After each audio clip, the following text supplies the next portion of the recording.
FTN Nation, what is up? Happy Thursday. Welcome to FTN Primetime. Talking hockey with you here today. 6 games on the ice. I'm Chris Meaney. Thanks for taking the time to hang out. And I'm pleased to bring in Russ Prentice. Is that a Kraken hat? You got a Seattle Kraken hat already? Dude, I'm chilling. It's going to be my new hometown team here soon. I'm moving to the Pacific Northwest at the end of springtime. So. Oh, geez. Yeah, I'm definitely going to get some gear. I love the anchor. I love the logo. I can't wait for the team. Yeah, you and I should get together sometime and just kind of predict or project who could be on that team. I remember doing it with Vegas. It was super fun. Like Cap Friendly has some cool tools that you can get involved and try that out. That's nice. Yeah, That's a conversation for another day. Lots of great players that are going to be available for Seattle next year for sure. So Russ, happy to have you on, man, to talk hockey. Brilliant minds. Super thrilled to be able to talk hockey with you all year. You are the man behind the cheat sheet. I've had a lot of people reach out to me. It's like, man, those cheat sheets are so awesome. I kind of understand them. I get lost in days looking at these cheat sheets. So we want to share today's cheat sheet. You always drop them in the Discord, the FanDuel and the DraftKings and the values. It's super cool. So let's share that today's cheat sheet. We'll bring it up here and I'll get you to walk us through a little bit about your process going through all of this, and we'll translate it to, you know, who you like and some values that you like for tonight's slate. So here we go here. I'll let you take it away. Sure. So I've been a Excel nerd for most of my life. I put myself through college doing stuff for other people, and now most of my main daily job is a construction cost estimator. I work with spreadsheets all day. So I've been learning how to do stuff over the last 25 years with Excel, and this has been a 5 or 6 year process putting this sheet together and tweaking it every couple months and stuff. So I'm glad everybody's liking it, but I know there's a lot of stuff on here to pick up, and you may not understand all of it. So hopefully I can walk you through a few things today, and it'll help you use it better on a daily basis. Go ahead. Nope. Yep. Keep going. You're good. So this first section up here obviously is just the games. There's a number here under the DFO that has, it'll be 0, 1, 2, or however many days since the last update that I've uploaded into the spreadsheet. So you want to have the zeros. That means it's been updated today. If they have a different color and a number there, that means that the rosters could be out of date. But sometimes Daily Faceoff doesn't update them. I use Left Wing Lock at times as well, but Daily Faceoff is kind of my main source. Then you got the schedule, which is when the game's going to be played, and then next is the goalies, and then I put in the C for when they're confirmed, and the L's when they're listed as likelies. Here's your Vegas lines, and then I use a formula to create implied totals based on the lines and based on the spreads. They're the money lines and the totals, and then this is my lines. I use a hybrid of my projections and the Vegas projections to come up with the overall projected totals. And these are actually the numbers that feed into my spreadsheet to come up with the projections. So all of my numbers are based off of these totals right here. Here's telling you if the teams are playing on a back-to-back. If they're on the front end, they'll be listed with the back in front. If on the back end, they'll be listed with the back end, the second there. So tonight, Montreal and Vancouver are playing back-to-back, but this year's kind of interesting because a lot of the back-to-backs have no travel due to the compressed schedule and the divisional schedules. A lot of back-to-backs are in the same cities. Next is my projected stats, and we have shots, a shooting percentage, saves, and a save percentage. And these are based off of my figures that I've kind of used from historical numbers of the past year, and I start to weight the current year stats more. And at some point during the year, I'll actually drop off all of last year's numbers, but that won't be probably closer to mid-season. The shooting percentage is based off of the players' shooting percentages and their time on the ice. It's weighted based on their time in the ice, their projected time on the ice. So it kind of gives you a team total shots and shot percentage. Those will work into how the goalies earn points and how the total goals are shown up. And then basically your shots minus your goals is your saves for the other goalies. And save percentage is kind of a hybrid of the team save percentage and the goalie save percentage that's projected to play tonight. All the color coding, there's actually a color code over here at the top. It's just the percentile rankings. There's no rhyme or reason other than the guys in the top 15 percentile are going to be in the green, and so on down the line. And this is just for today. So you're looking at today's stats. It doesn't matter what they do in overall, because every day is a new league. So the DFS is a kind of a unique thing where even if the top line of the night is not a very good line overall, they could still be rated up in the green area, because that's what you're looking for today's numbers. So if we go back over here to the chart, my game ratings are, it's a scale on 1 to 100, but most of them hover around the hundreds. You might get a team down in the 60s, like Detroit or something, when they're really poor on the poor end, and some of the numbers are up in it looks like New Jersey's up here at 134, which means they're 34% worse than the average defense.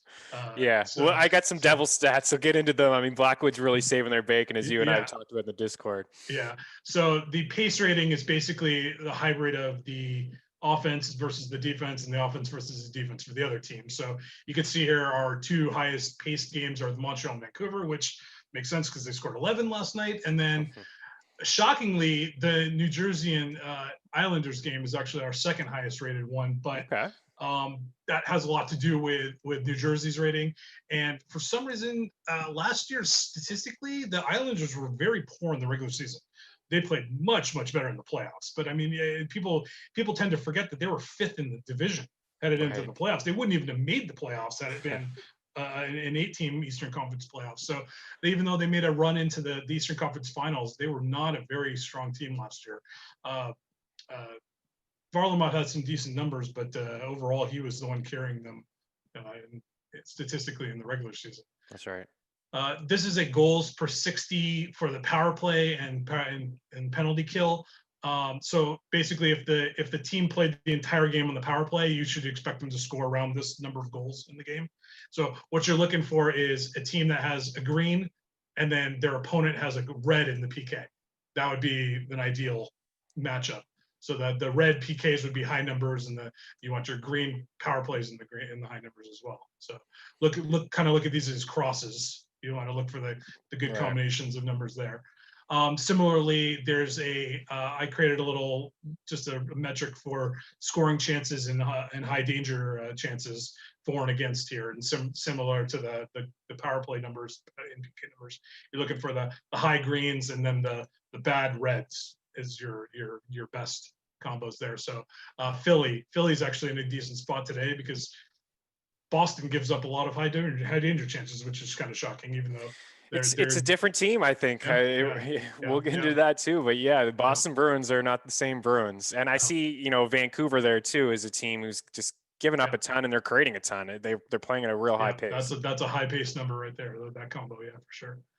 So next on the chart here is my individual line rankings. So again, these hover around 100 average. So this is the Islanders won based off of the New Jersey defense, has a 178 rating today, which is almost off the charts.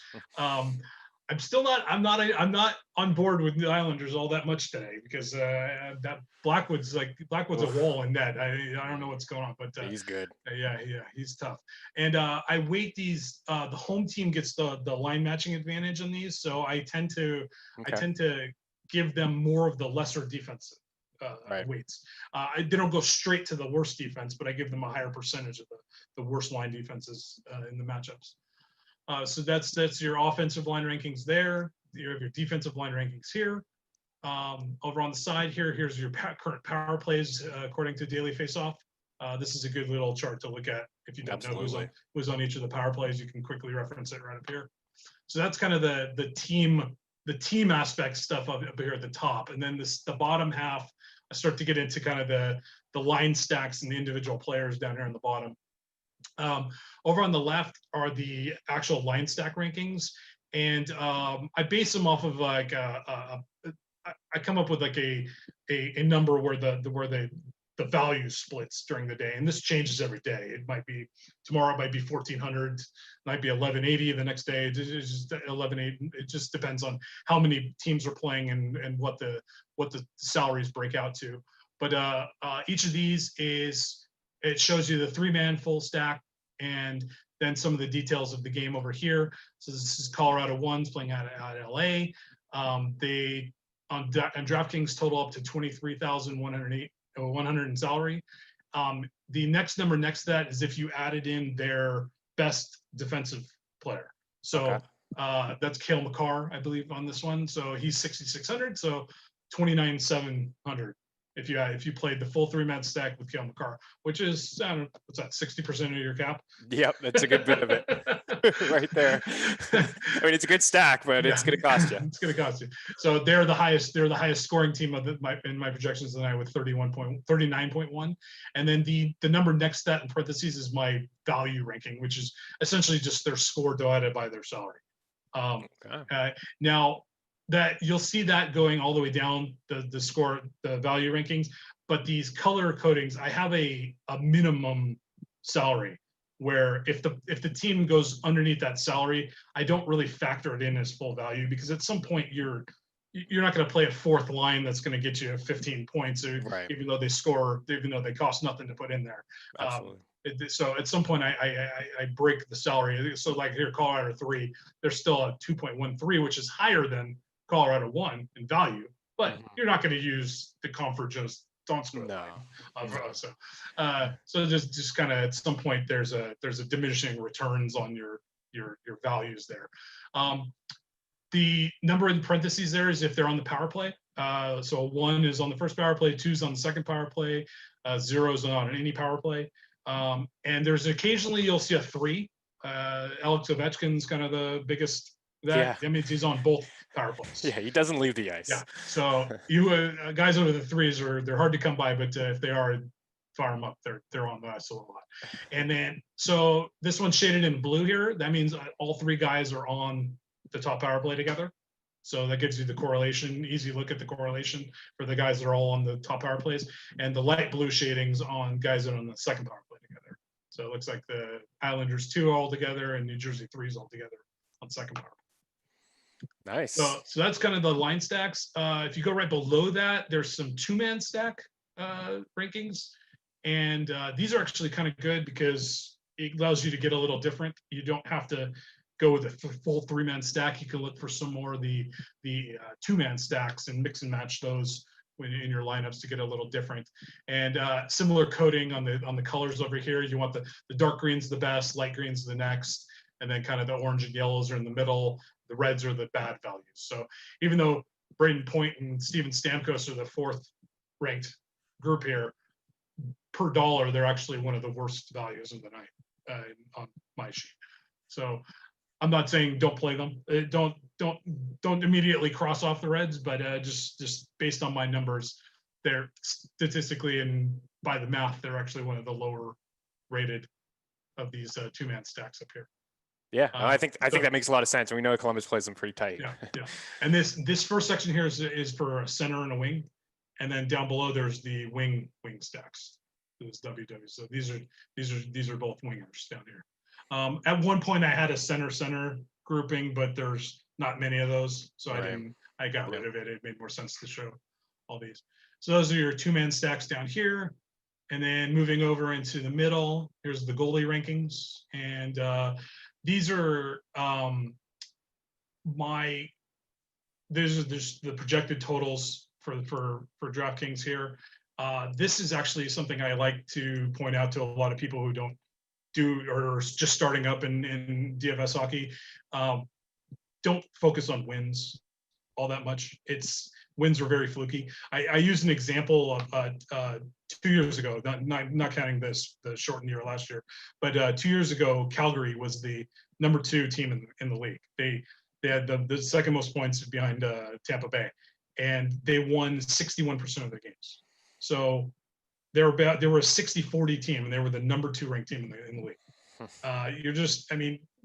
Betting on wins, and for your goalies is not the smart thing to do. Bet on saves. It's a lot like baseball for anybody out there who plays DFS baseball. Pitchers, We're not chasing wins for pitchers. Yeah, it's all about the data and the Yeah. saves against and things like that. Saves are huge. Saves is the big thing. Huge. I mean, even if you think your goalie is going to go 4, if he's like Mackenzie Blackwood tonight, if he gives up 4 goals, he could still have a huge game.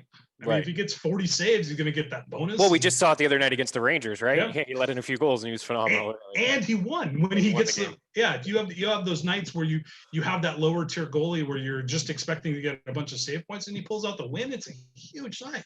I mean, those are the big guys you're looking for. So I have this save minus goals column. This is my projections, essentially ignoring the win. Okay.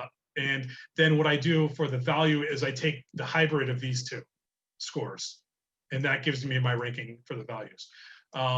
This one's pretty chalky down the list here. It's almost like they're in order, which is not normal. Usually these guys are. Usually you'll see a green guy down here and a yellow guy up here. But today it's pretty much. I mean, you're paying for the good values tonight. Colorado's starting a goalie I'd never even heard of. So Hunter Miska tonight. I'm not paying $8,300 for him. No, it's a little too expensive. Yeah, but I mean, who knows? Guys come out of nowhere and could be a really good goalie. Yeah. So that's my goalie rankings and how the things break down. And I show the FanDuel prices just for reference. Okay. And then when I do my FanDuel sheet, they flip automatically. So it shows you the DK for reference. Over to the right of that is some power play values. And I give you a list of centers, wings, and defensemen that are under 5,000 that are on the top power play on the left here. And on the right side is guys that are under 4,500 that are on power play 2. So this is kind of a useful tool if you're just looking for a fill-in or a value play. There's usually some good guys on this list here. I see Ville Heinola, little young buck, little rook there, going to get the call up, make his 2021 debut tonight. That's the guy. I played him once or twice last year, but I don't think he did a whole lot for me. But he's a big prospect, and for 2,500, I'm giving him a shot against Ottawa. So in a couple of games. Yeah.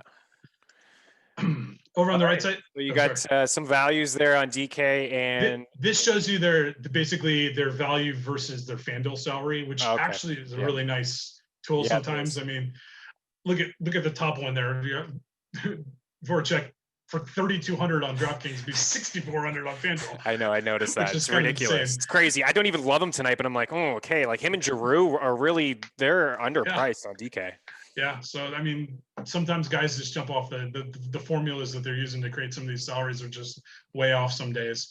And if you see some guys where it actually shows up where they're a higher salary than the other site, that doesn't mean that something's wrong on here. It's based off of how much they are more than the minimum price guy over the cap that's available. Because the sites use different minimums and different caps, you can actually have a guy that's more expensive on FanDuel, but is a better value than on DraftKings. It's just, it'll happen like that. So that's the top part there. And then down here is just pretty much the individual player rankings. And similar nomenclature, it'll have the guys' power play line, and it shows you what the line they're on here and their opponents and their projected points and their rankings.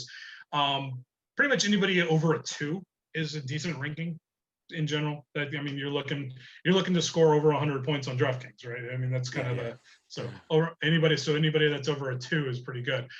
Some of the younger guys here, they really haven't settled in on their projections yet for me. So you're going to get some guys that have some weird projections. I couldn't pronounce this guy's name if you paid me, but Jaeger, he's at a 2.7 projection, which is probably one of the highest guys on the sheet tonight. But I'm not using him against Varlamov and the Islanders. So if you want to fire him, go ahead. But I'm actually thinking about just fading all Jersey like Hughes. I know he's off to a hot start, and Wood is a nice value, but I don't know. The Islanders play there. You know how they play. A lot of people just they're tight. They don't give up a whole lot. No, it's a tough game.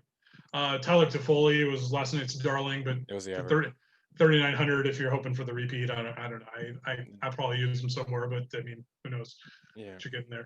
I broke him down. I break down the players by salary, so you can look at different groups of salaries if you're looking for a specific price range. So you got like guys are over 7,000 here, 5 to 7 here. There's the $4,000 centers, and then under 3,000 centers. There's your 4,000 wings, and then there's a big list of under 4,000. Yeah. As we wrap up here, something that you don't have yet because we're just, I assume, a week in, but something I followed last year, the hot and cold. I like that. You start to track players who are feeling it, not feeling it. And, recency bias is such a huge thing in DFS, but I don't know, across all the sports, man, like goal scorers are streaky. Right? Very streaky. I wouldn't be shocked if Foley hit 2 or 3 more in a night and then didn't score again for another 15 games. But I like when you track that stuff, and I assume you're going to get into that, in a few more games. I think next Tuesday I'll do my next update, and we'll probably have it based off of this first 2 weeks versus last year. So we'll start to get into that I'll do the updates every week, and I kind of show the last 2 weeks or so updates here. I didn't know that this was going to be that useful when I worked on it, but it turned out to be one of the most useful things on here. Yeah. It's shocking how many of the guys that are on there will just continue to keep popping. Yeah. And it's nuts how streaky some of these guys are. So look, we like some looks like some of the cold players are populated in here for some reason, but these don't worry about these right now.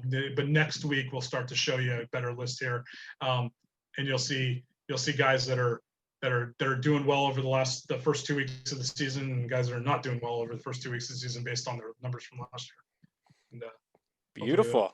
Those will be useful.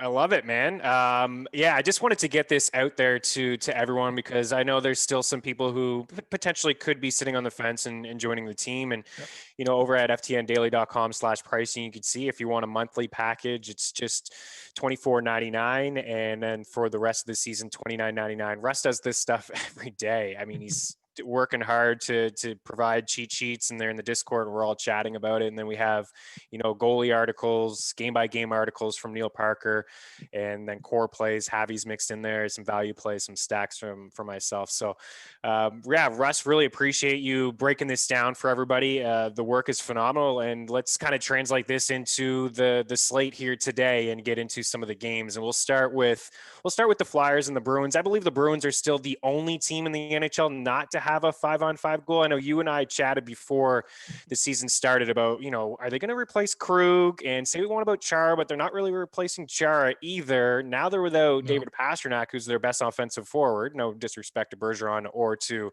Brad Marchand, but this team they're struggling to find some goals. And now they have Jake DeBrusk on that top line to try to, I guess, spark something offensively. But the Flyers are a tough team, really, to generate a lot of offense on. Do you have a feel with Philly and Boston? Are you in on this top line to break out tonight? I think they could be under own, Russ. I think they're going to be under own too, and I actually do like them. They did put DeBrusk up in their last game, but they ran into our darling Mackenzie Blackwood, and he shut them down. And he almost won both games against Boston. New Jersey did. So Boston has not found it much this year, but contrary to belief, that Bergeron and Marchand actually had 5 points in the first 2 games combined. So they've done something, and they're not complete zero so far. I think it's more on the Philly side why I like them tonight. I mean, losing Couturier was huge. I mean, it's massive. He may be the best defensive center in the league, or not one of the top 5. I agree. So losing him and some depth on the blue line and Myers is not. I mean, Myers isn't an elite defender, but I mean, it's just another notch down the ladder. They're going on the blue line. So, I mean, Hart has looked awful his last 2 games, and it obviously has a lot to do with Couturier not being in the middle there. I mean, he was playing the biggest minutes of any of their forwards. So I like Boston won tonight, and I think they're going to be under own. I like you don't have to use DeBrusk if you don't want, but he gives you some salary flexibility. He doesn't get the top power play correlation with Bergeron and Marchand, but I do like the 2 big guys for sure. Yeah, it's something that we chatted about in the Discord too, when the second that Couturier was lost, because we were like, okay, Couturier is going to be up against Sid, how it started the season, and then you take him out of the lineup. He plays in all situations, but he would be a guy that would go toe to toe tonight with Bergeron, Yep. right? Or at least they would try to Or match, they would try, yeah. try to have that matchup. Any interest at all in Grizzlick? He's questionable right now. It looks like he may play 4-7. He's been pretty decent, at least his first game. Hit the score sheet, but 10 shots in his first two games. Any interest with him, including in Boston line one? I like him. He was one of the guys I liked preseason. I thought based off what he did while Krug was out last year, Krug missed about 10 games last year, and in those 10 games, Grizzlick was actually pretty good. I think he had 3 goals and 6 assists in those 10 games, or somewhere in that neighborhood, and was firing shots left and right.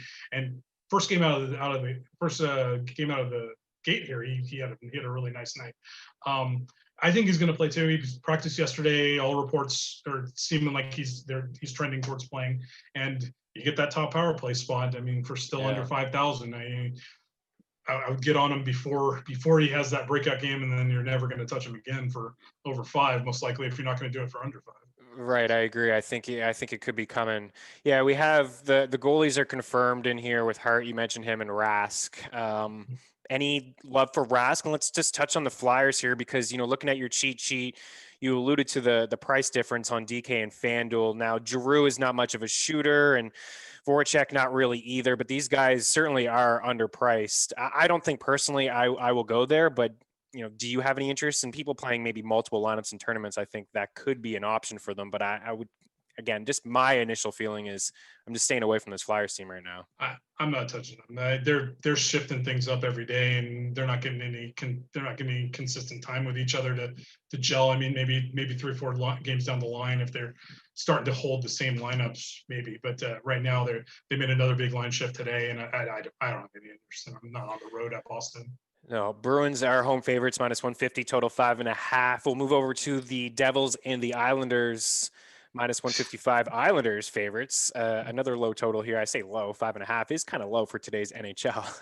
But this is a game that's really interesting to me. I can never ever get a feel on the Islanders, which ones. Like, my problem with Barzal is, I believe he played 2 games. His last 2 games, he had 0 shots. He's a pass first guy, but he can definitely break a slate. He can have a 3-4 point night on any given day. He's that skilled. I look at this Devils team at 5-on-5. Shots against per 60 minutes, the 3rd most. The expected goals, 5th highest. High danger chances, 5th most. But as we talked about it the other day, and when we did the first show this week with Javi, we mentioned Mackenzie Blackwood. We were like, yes, we like the Rangers. We like all 4. You can put 4 in, get the power play. But there's one thing to be said. Blackwood's actually really good. Like, he's a phenomenal goalie, man. Oh, I had a lot of Rangers on Monday. I think we all did. That did not go well. No, it didn't. Not as well. It could have gone a little bit better. He had some help from, a couple posts, but really the Rangers only generated offense on the power play. But Blackwood is a guy that tonight, I think he's in play. I think he's in play, for sure. I think I got him in my cash lineup, which is insane, okay. But I don't see how you ignored him. I mean, the Islanders have only scored 5 goals in the first 3 games. It's not like they're firing on all cylinders offensively. I mean, I think Blackwood's in line for that save bonus again, most likely. And if he doesn't get the win, he doesn't get the win. But as long as he doesn't get peppered and give up 5 goals, I think he's a really good price tonight. Yeah, so he didn't get the win in the opener, but he had 22.5 points at 7K. He's 7K on FanDuel today. He's 7.3 on DK. He had 21 points in his second outing and 31 points in the game we just talked about, the Rangers. I mean, he had 47 saves. Yeah, the Islanders, that's the thing. They just don't have – I don't know. Is there any Islanders fans out there in the Discord? I'm not coming at you. I would like to just hear your thoughts on the team. I mean, they play sound hockey, Barry Trotz. They're strong defensively, even though they lost a couple of pieces from their blue line. Their offense, I can never really get a feel. If you were going to go Islanders, I know you have Blackwood and cash. If there was a line tonight, who would you attack on New York? I'd pay up for the top line at home. I mean, you get the full power play correlation and everything from Barzal and Everly, but I actually like their second line a lot too. I like Nelson and Beauvillier. It's a little bit cheaper. Yeah, but I don't know. I would go with the top line if you put a gun to my head. I'm not going to play any of them tonight. I'm going with Blackwood. I'm behind Blackwood tonight. And like you mentioned his 7,000 on FanDuel. I like him a lot more on DraftKings, where you can get the save bonus and the win isn't worth as much. But he's certainly in play for 7,000 on FanDuel too. Yeah, absolutely. We joked about chasing shutouts. Varlamov had a shutout in his last game. Actually has two shutouts in a row. He hasn't given up a goal yet this year. We're really chasing. Is he a fade for you? Jack Hughes is in red hot on the other side. I like him tonight. I'm a little scared of him tonight. I'd rather save the money and go with Blackwood on that side and just hope that you get the saves and let the win fall wherever it falls. But I like him more on FanDuel, where the win is a little more valued, and he's actually a little better value on FanDuel's salary structure than he is on DraftKings. But I certainly think he's an option on DraftKings too. Yeah, I think he's an option too. I believe you, myself, and Javi, we all said we were on the under. So what could go wrong in this game? Like 6-5? But I bet the under this morning. It's going way over. We have all got the under. So it's a fade us all and maybe get involved with Barzell or Lee or something like that. No, I think it's gonna be a low scoring game. I think it's gonna be tight. I don't see a ton of offense. I'd rather spend my money elsewhere. And same sort of deal here as we move over to Columbus and Tampa Bay. Another 5.5 total. We have the Lightning as road favorites here, -160.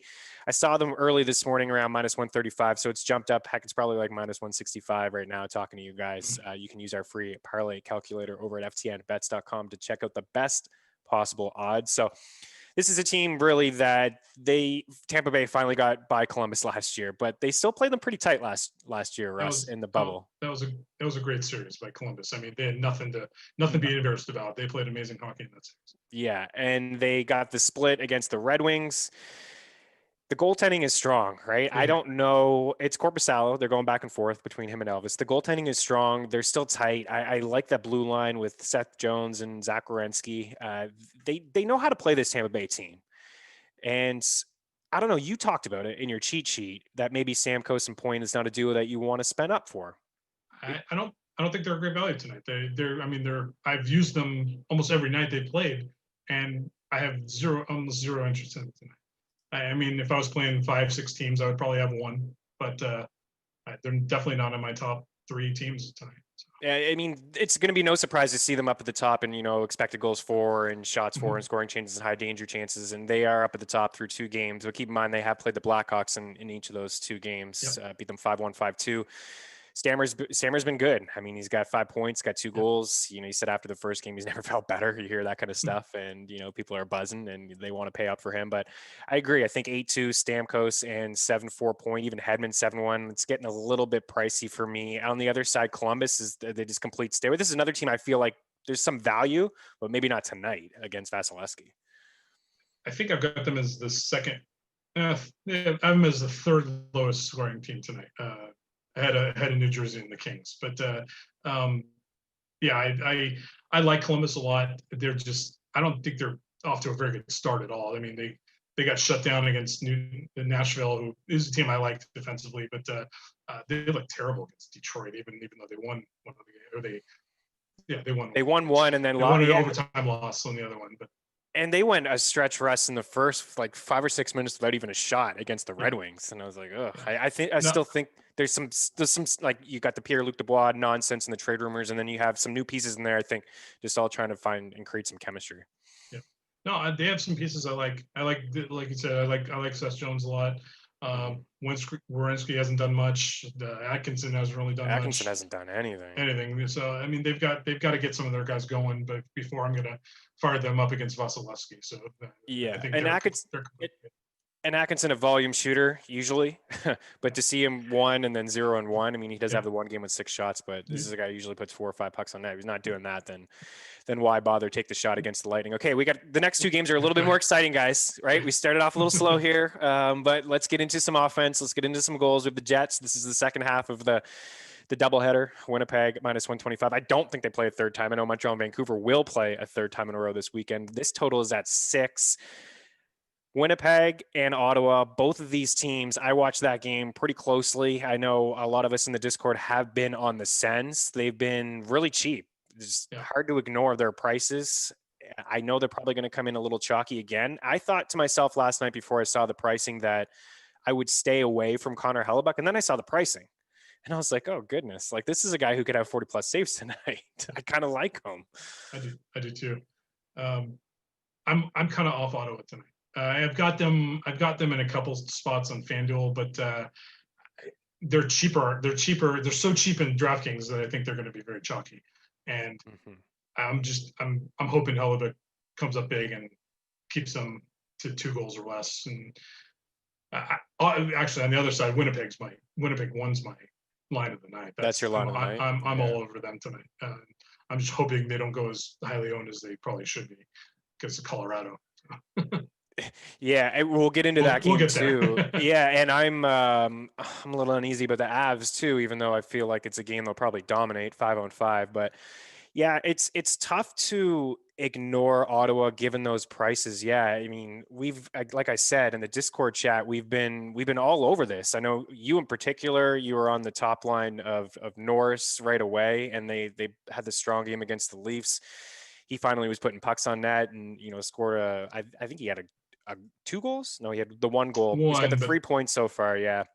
Batherson's looked great, right? He's looked bigger. He's looked stronger. He's shooting the puck. I like the second line too. I feel like they're starting to create a bit of chemistry and step in, and Dadonov, Galchenyuk was on that line and he's getting a few good looks in the power play. He scored a goal, but I feel like they may generate a ton of shots again. And they did in that first game. I think they were close to 35-ish right around halfway through the game, Russ. Like they were really firing the puck, which is the reason I like Hellebuck here. I mean, it's such an upgrade from Brossoit to Hellebuck in net. What are you doing with how many Jets are you rolling out here? Because who's your favorite? Is it Scheifele? If you had to pick one, Scheifele, Connor, I know you're going to go with some lines, but who's your favorite Jet? I'm rolling with Scheifele and Wheeler just because they're a little cheaper than Connor. Connor's really good too. I mean, I wasn't sure they were going to put them all 3 together tonight, but they did. And I'm going to use 2. I'm going to cut Connor from the cash game lineup because I don't like going with all 3 guys typically for anybody on a cash lineup. But it's just more. I tend to use a center and a wing. It's usually the center plus one of the wings is kind of how I go on these things.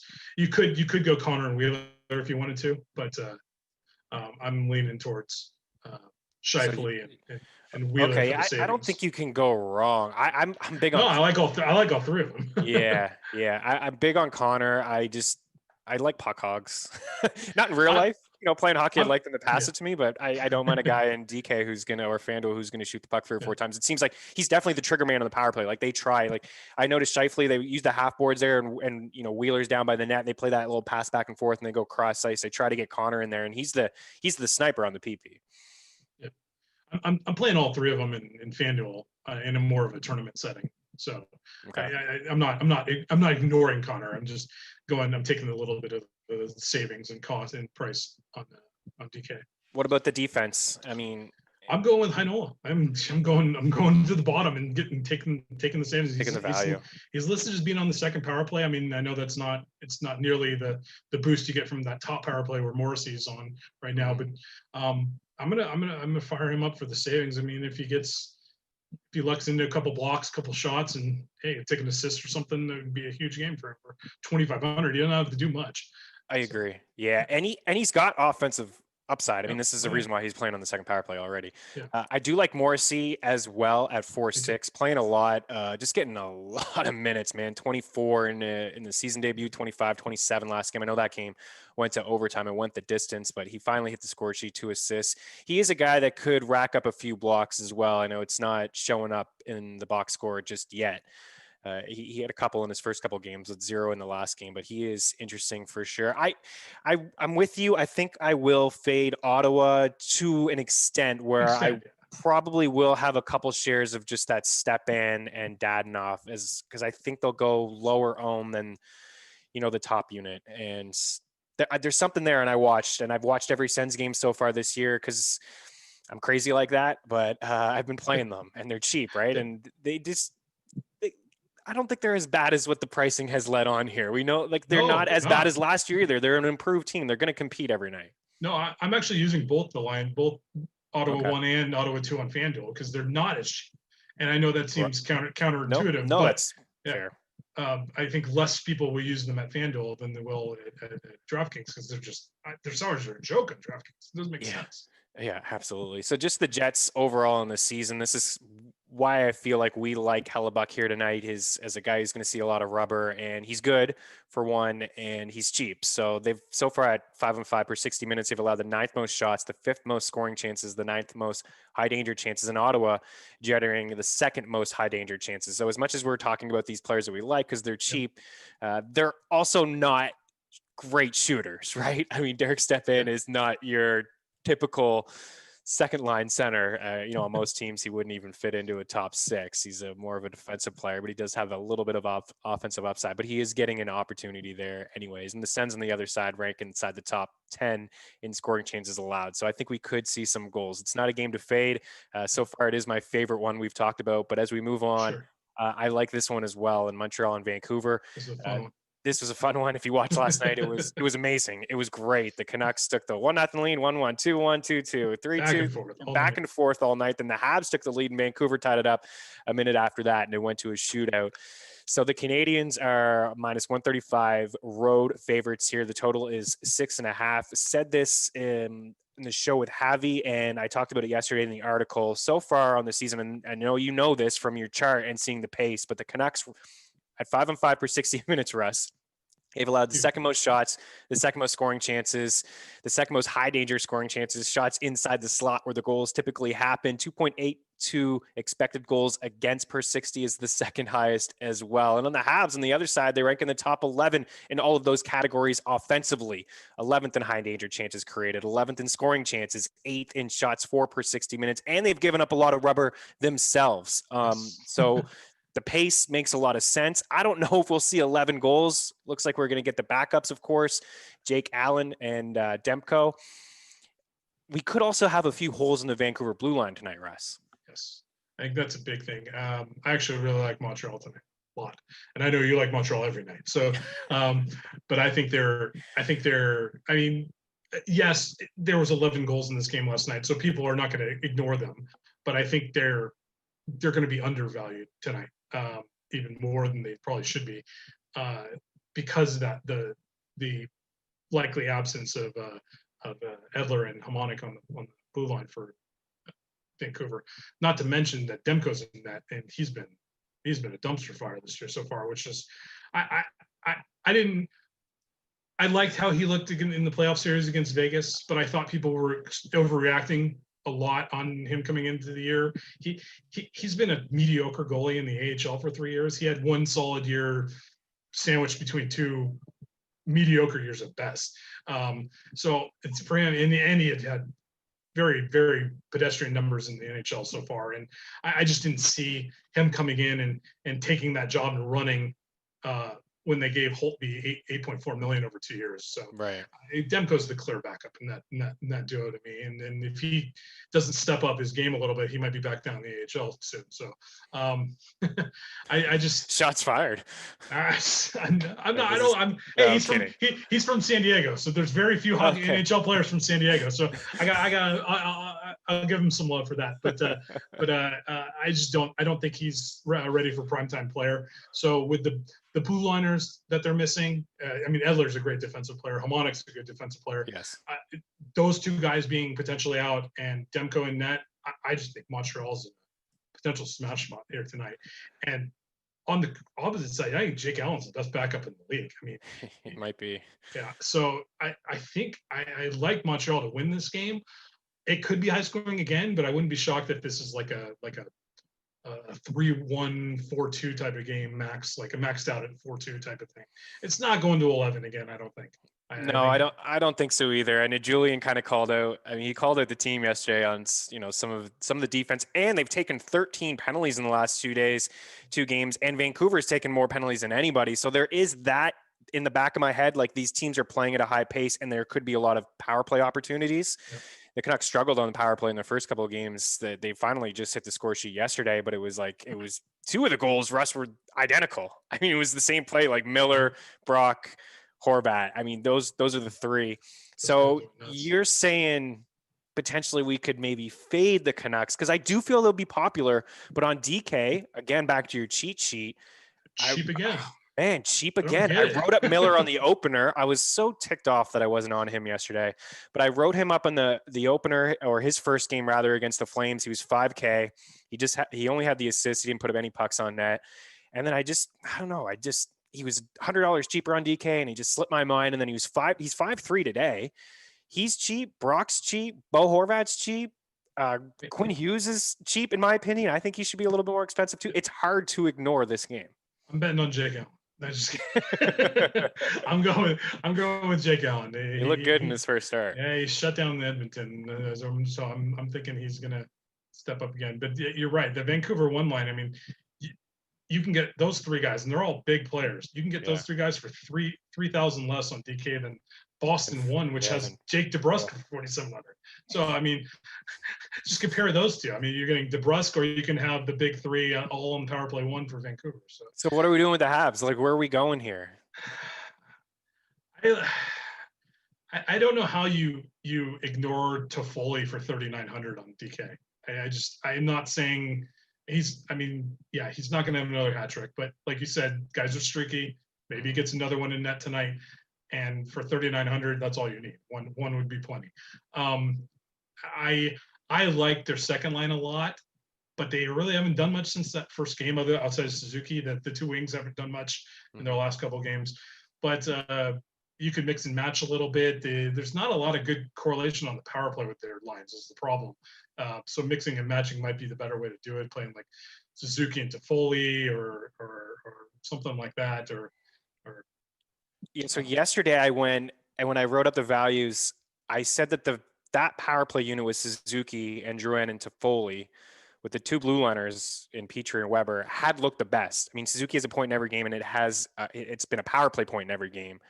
And I wrote up the three, and I said maybe mix and match. I think I'll have more Suzuki Drouin than I will Suzuki and Toffoli. And it was like, crap, because Toffoli has been, 3 shots, 2 shots, 2, 5 yesterday. So he finally broke out. He's had his chances, even on that third line.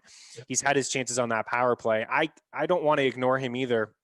And Drouin is not a volume shooter like him, but I feel like getting involved with those three again, and maybe mixing up Weber in there or Petrie, is kind of the way to go. And that other power play, is starting to find a little bit something too with it's not Alexander Romanov. He wants everybody to say Romanov. He is looked good on the blue line with Gallagher and Tatar, right? Tatar and Romanov kind of quarterback that power play. So I think getting a piece of those two, maybe with Gallagher or mixing in Anderson in there, it's tough, because you chatted to me about the Habs before on how it's hard to really pick a line to hammer home, because they roll 4 lines. They have 20 goal scorers in their fourth line, and they're just going to continue to roll them. I wrote up in the season previews that they're one of my big sleepers of the year. I mean, I can't look past the depth that they have. It's just ridiculous. Their forwards are just. You have fourth liners on that team that would be second liners on some teams. They were second liners on their team. Yeah, it's true. It's just they're so talented from top to bottom, and even in the end now they're getting backfill on defense from Romanov. And Petrie might be the best fantasy defenseman in the league so far this year. He's averaging close to 20 points a game. He jumps up in every rush. Yeah. So I don't know. I think Suzuki is by far, in my opinion, the most impressive. But you're right, the 5-on-5 play hasn't been there. I think getting involved with that power play in Suzuki or Toffoli again. I know he's going to be chalky, guys, but he's so cheap. Suzuki, maybe Drouin is a way to kind of pivot off that. Maybe he gets involved in some of the power play opportunities that Vancouver, like I mentioned, they've just been shorthanded a ton. So only about 5 minutes here to recap this last game of the night. Colorado and LA, heavy favorites, the Avs, -250. It's a total of 5.5. You mentioned Hunter Miska. I was watching some highlights of him earlier today, I think with the Hershey Bears or I forget what AHL team he was playing with. My bad, but he's expensive. He did more research than I did on him, so that's good. He's too expensive for my liking. Like he could come out and add 45 saves, but is he going to get 45 shots against them? I mean, the LA Kings don't generate a ton of offense, and I watched that game. I know we had somebody else in the Discord say they watched it as well the other night, and the LA Kings, I mean, the broadcast said right off the top, it was the LA broadcast, I don't know how we're going to be able to keep up with this Colorado pace. Like LA is going to have to they're going to have to play the trap, and that's exactly what they did. They did slow things down. They did a good job of it. They came back with goals at the very end. They limited Colorado 5-on-5. They didn't generate a whole lot. The only time Colorado got going, apart from a sod goal early on 5-on-5, was their power play. Right? They got going with the PP, but I don't know, man. I'm scared to spend up on the Avs tonight. Am I crazy? Nope, not at all. I'm off them on, at least on cash games. I'm avoiding them. I mean, if you're playing multiple GPPs, and you probably should have them somewhere, but I don't know. It's just too dangerous to spend 16,000 on two of those guys, or 23,000 on all three of them, and they got to give you, I mean, a minimum 2 goals to even come close to paying off. You almost need 3 out of them to get decent value. It's tough. It's tough to do. I mean, the Kings, I actually really like the Kings coming this year. They finished the year off really strong last year. They have not looked good, other than the Colorado game. They have not looked good so far against Minnesota in the first couple games, but I still think there's a decent team there on the Kings that can play good hockey when they're focused, and they showed it on Tuesday. So I don't know. Can they do it again tonight? I mean, Colorado's going to make some adjustments, but I don't know if I'm willing to pay up for those price tags for those 3 guys. Yeah, I think if you're playing tournaments, you're playing multiple lineups. You got to run them. Yeah, you got to run them once. I took a couple shot props, over 2.5. Rantanen 140. Landeskog 2.5, 112. Didn't get it the last game. He had to miss that darn open net at the very end. It killed me. But I'm taking some shots there on those guys because the power play, the second unit's been decent too, and Taves has had a couple goals himself, but. They're going to start. They're going to at least generate some offense in the PP there. Okay, let's recap here quickly. I'll get your favorite lock of the night player and your favorite goalie. Favorite goalie, I'm going Blackwood. I'm going to take the savings and hope that he locks in that save bonus and doesn't give up more than 3 goals and maybe can steal that win there. I mean, I think Vasilevsky's safer, probably the safest play, but he's 1,000 more than Blackwood. So I'm taking the savings and going for the gusto there. I like the Blackwood call. I'll go Hellebuck. I think he's in play at that price as well. Yeah, I mean, if you can fit in Vasilevsky, guys, we'll never, ever sit here and tell you not to do it. But I think spending up maybe at some other positions may be the way to go. All right, forward, who's your guy? I mean, you can go with 2 if you want, the one line or something. I'm going with Nick Suzuki. Oh, baby. Let's do it. Nick Suzuki. I think Vancouver's a disaster tonight if those defensemen sit out. And I mean, Montreal's not going to go. They're not going to score 6 or whatever. But I mean, 4. He could still get 2 of them in on 2 of them. So that he'd be the best value play. And going up to the top end, I really like that Winnipeg line. So get some pieces on that and save some salary with Heinola. You're looking pretty good. Yeah, Montreal, Winnipeg seem like pretty good stacks. Colorado, Tampa were kind of fading, but if you're playing multiple lineups, it does obviously make some sense, guys, to get involved. But don't be surprised if both those games come under the number. And you really did sell me on Boston. I think it makes a lot of sense. I'm a big Sean Couturier fan, and what you talked about off the top of the show does make a lot of sense, with that top line, Boston. I know they're not scoring some goals 5-on-5, but if they're going to get a couple goals, it probably will be Bergeron and Marchand getting involved there offensively. But it's another game I'm kind of staying away from. It is always a little nerve-wracking not to have Avs and Lightning in your lineup. But Russ, phenomenal, man. Any final words? No, let's get it. Let's get it. Yeah, absolutely. Thanks so much, guys, for taking the time to hang out. NBA talk up here next on the FTN network from Russ, myself, Chris, Meaney. Take care. Good luck tonight. We'll be in the Discord hanging out. So if you have any questions, hit us up. Cheers.